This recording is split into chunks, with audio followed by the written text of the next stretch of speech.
Yo, what's going on, homies? Shichibokai stumped back from an OPTC video. In today's video, the Infinity Stones have come together over here in PvP. We have the 5 Elder Stars Pirate Rumble driven-based team. And in today's video, we're going to take on some of the challenge fights because I obviously only just pulled the ball guy today and the championship ended yesterday. But don't stress, I do have some fights within some big teams over in the championship for the bird guy. I think the bird guy is like...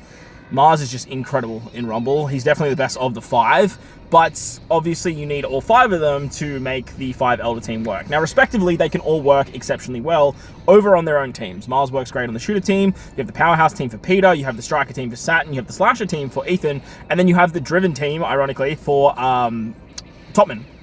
But once you bring them all together, they do have a part in their passive that says if you have 5 of those classes that I just read out, as well as having 5 of the elders, you get all of the nasty debuffing, you get all of the nasty buffs that they give, and together they provide just a very strong core to the team.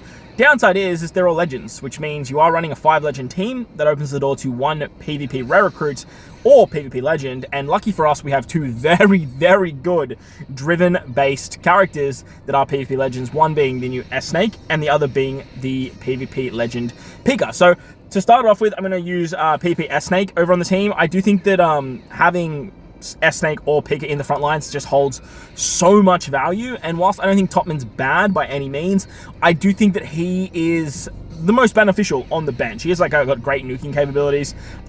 He doesn't provide the best nerfs, nor does he provide the best buffs in the front lines. He does damage that bypasses defense, but when you start bringing stuff like S-Snake and Pikqchu, who both lower defense, you have characters like Ethan, you have characters like Mars, you have characters like Peter, sorry, not Mars, you have Saturn, who are all hitting very hard anyway because you've lowered so much defense. On top of that, you're getting so many other nerfs like CD reduction, attack down, like Peter is doing shit tons of HP drops and stuff like that. So the team is very powerful. Do I think it's the best team in the game? No, not by any means. I do think that there are teams out there that can definitely take it down, and like I mentioned, that bird video that will be coming out probably in the next 4 hours or so. I don't remember exactly how I've scheduled all of this content because there's been a lot of content going around on the channel right now thanks to the release of these Elder characters. So make sure you guys hit the bell notification, hit the subscribe button if you guys haven't done so already, because there will be plenty of content with these new Super Sugo characters floating around. So as you can see, they took down the Int Challenge against Alpha very easily, and Alpha's another character that you can actually use alongside this particular team, because Alpha, I actually think Alpha needs a bunch of Int characters to get all of her buffs off, but she does cooldown reduction for world government units, so like you can do some fun stuff there. I just feel like S-Snake and Pikqchu, like they're the 2 best PvP characters in the game right now. I do think that they have taken the mantle just as an overhaul best PvP unit. I do think like S-Snake and Pikqchu are like right there neck and neck as the best unit. So having access to them is just so perfect, because you need 6 driven characters on the team and all fighters, but you just have 6 driven because all the elders are driven as well. So the team, like I said, the team functions so nicely. I don't think it's the best team by any means, but at the same time, when you've got a character like Ethan coming in and hitting that damn hard, you got all of the nerfs that Mars is providing, all of the nerfs that Peter's providing, and then having like a death proccing special with Mars. Saturn can do very good damage now that you have so many debuffs. You special bind, like you're just hitting for 6,000 damage, which like it might not seem like crazy amounts because like 20,000 damage is like on the cards with this team, but at the same time, like having 6,000 damage after Ethan's just done HP cuts and big damage through defense, it's very hard for a team to come back from that. And like I said, the team just has a tendency to steamroll through because they give themselves a lot of cooldown reduction. You're lowering the enemy cooldown reduction.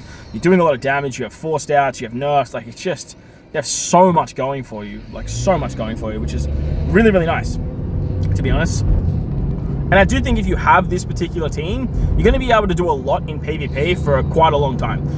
Any of the challenge fights, I don't see any problems taking down any of the challenge fights with whether you're running Pikqchu or whether you're running S-Snake. I've just started the video off with S-Snake, and then I'll move into using Pikqchu towards the back end. I think I have 3 fights with S-Snake and then 2 fights with Pikqchu. Like on paper, I think S-Snake's probably a better unit, but I do think Pikqchu probably works a little bit better in this makeup because he's actually buffing driven characters, where S-Snake is buffing quick fighter characters, if I remember correctly. You just need driven characters to actually help her out. Plus, Pikqchu gets buffed by Mars, where S-Snake gets buffed by Topman, which isn't in the lineup. So S-Snake can die, but at the same time, like if you lose a character, like I said, 99% of the time it will be S-Snake because she's not getting a lot of buffs from everything. You just have Warcry just coming in on the bench and just being like, yo, what's up? I'm now doing damage. I can avoid damage. I revive twice. It's just absolutely bonkers what he can do. And if you really want to, you could even throw S-Snake in the middle there to try and like prompt the death to have Warcry come in, or just run Warcry in the front if you really want to. But like I said, having Pikqchu and S-Snake in the front lines for myself just does seem to be a little bit more valuable because of all of the extra nerfs that you're getting, and what Topman's doing isn't nearly as beneficial. But to break down the team in a nutshell, Saturn is just a very solid defensive unit that can do damage. Now that he has his PvP buffs for his passive and his special that says if you have 6 striker characters, or if you have 5 elders, which we do, you get that 4 times damage on top of the special one and all the defensive capabilities he has. It's just like a really nice cherry on top of the damage. Like I said, when you have characters that nerfing like Pikqchu and S-Snake, that 4 times damage seems a little bit more than 4 times damage, especially if you come in after, say, like the HP cut from Ethan. HP cutting from Ethan, you're doing a lot of damage there. Saturn can kind of just sort of clean out the rest. As for Mars is perfect in giving cooldown reduction. 20% cooldown reduction to other world government allies that isn't himself, which is just awesome, again, for characters like Ethan. You're also getting a level 5 CT buff. You're lowering the enemy CT by level 5. You're passively lowering their CT reduction. You're doing fixed damage as well, which is, again, great after Ethan comes in. And the fact that Peter can lower HP by level 8, I believe it is exceptional, because now fixed damage and these lower numbers become a lot more viable because the enemy just doesn't have that monstrous amount of HP. So Peter can force out too. Obviously, he can action bind, which is super handy. He action binds himself, and he can lower CT, increase your CT, and it just works exceptionally well. The only downside is obviously like when he forces himself out, you lose all the buffs, which has always been his biggest flaw, and it does hold him back a little bit. But at the same time, as long as you get a forced out on the enemy's team, which can be avoided with characters like the waifus and Strength Luffy over on the Free Spirit team, for example, it can be avoided. As long as it isn't, you're still getting a 1-for-1 trade, and then all of the extra buffs that Peter's giving when he actually comes back in, which is awesome. Pikqchu or S-Snake, they're already doing the things that I've spoke about. Their ability on this team is just unrivaled. The defensive drop that they give is so big. Pikqchu gives a shield, he gives half stats as well, which allows you to take less damage and deal more damage, which again, in my opinion, is just better than what Topman's doing. Topman can do a shield, and he does damage through defense, which is great, but just having Pikqchu there just gives the team a little bit more security and a little bit more solidarity. Finally, we have the big bopper, the big hitter, the man of the moment. We got Ethan. Ethan is so demonic when his special goes off, and you're about to see that right now because of the little trademark that this team actually has.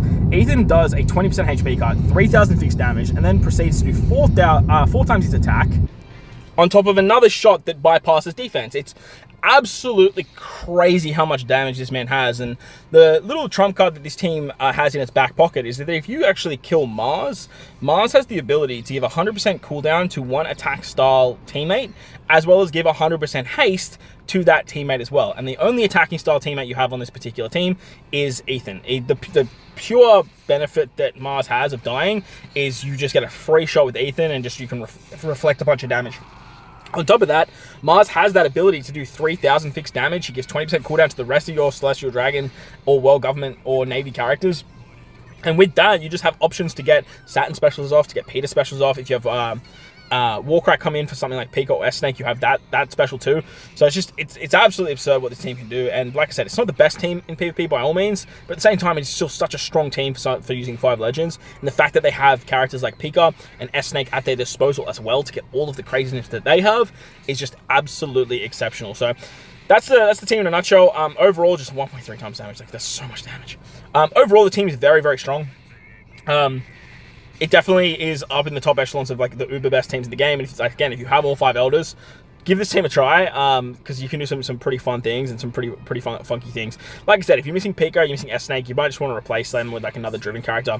Obviously, just bring Warcry into the front lines at that point. But again, like the team just, it's such a fun team too. Like, we just haven't really seen anything like it, and it just functions so damn nicely. But let me know what you guys think in the comment section below, way down there. But like button, hit the subscribe button, do all that good stuff. Most importantly, wherever you guys are in this beautiful world, please remember to enjoy the rest of your day. As always, homies, thank you for watching, and I'll catch you on the next one.